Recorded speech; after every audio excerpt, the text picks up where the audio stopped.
Volta para discutir aqui análise de gases, ou seja, como achar o limiar analisador de gases. Então vocês podem ver aqui esse gráfico.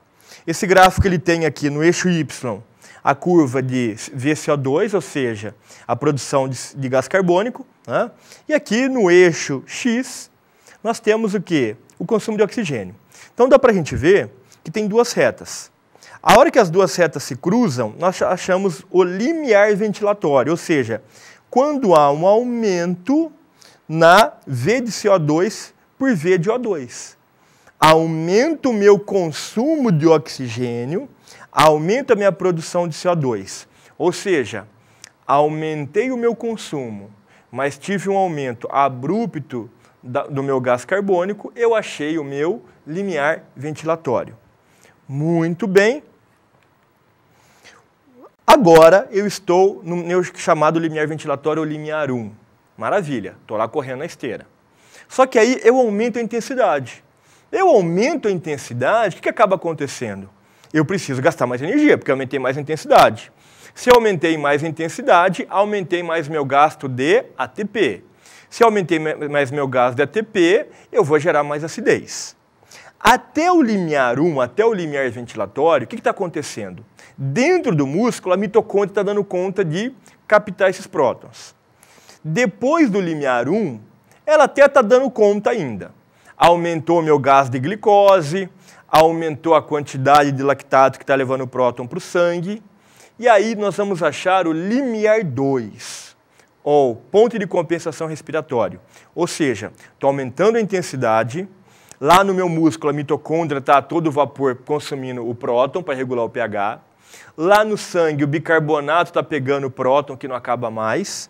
Então, olha aqui. Então, aqui eu tenho o bicarbonato pegando o próton lá no sangue. Tudo isso aqui é no sangue. Bicarbonato pegando próton, bicarbonato pegando próton. Olha lá, quanto bicarbonato pegando próton. E aí, chega uma hora que o bicarbonato, o ponto onde o bicarbonato satura, ou seja, ele está no seu trabalho máximo pegando próton e achamos nesse ponto, ou seja, ponto de compensação respiratório, é o ponto limite onde o bicarbonato está dando conta de manter seu pH no sangue. Acima desse limite, o bicarbonato já não dá conta. Começa a vir muito próton e eu não tenho bicarbonato suficiente para manter esse pH no sangue. É nesse momento que nós chamamos de limiar 2 ou ponto de compensação respiratório. É o ponto onde, dali por diante, o pH sanguíneo consegue ser mantido. E, na prática, até o limiar 2, ou ponto de compensação respiratória, a pessoa consegue manter o exercício. Acima do ponto de compensação respiratório, somente grandes atletas conseguem continuar e mesmo assim poucos conseguem continuar correndo acima desse ponto de compensação respiratório. Ou seja, o teste de análise de gases, ele me dá dois limiares, o limiar 1 e nós temos o limiar 2. O 1 é chamado limiar ventilatório e o 2 é chamado de ponto de compensação respiratório. Nas duas situações, eu consigo fazer exercício. O problema fica quando eu estou acima do limiar 2. Aí poucas pessoas conseguem continuar. Então, o ponto de compensação respiratório representa o início da hiperventilação, o exercício incremental. Quando eu estou hiperventilando, barbaridade, né? Então, eu estou com muito próton lá, mecanoreceptores musculares, receptores de dor, estimulação dos centros respiratórios, tudo isso está acontecendo quando eu estou no limiar 2.